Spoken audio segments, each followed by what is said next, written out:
In this video, we are going to look on how to create Zengo wallet account. First, open up the Zengo app,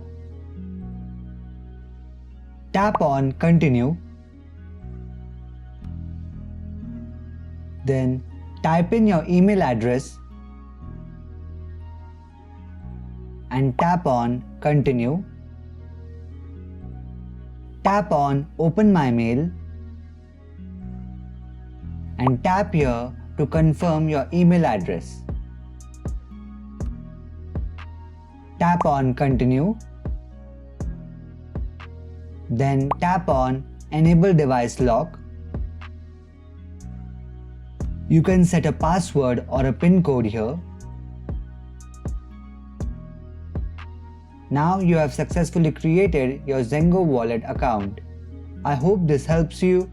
Do like, share and subscribe to Easy Internet for more such videos. Thanks for watching.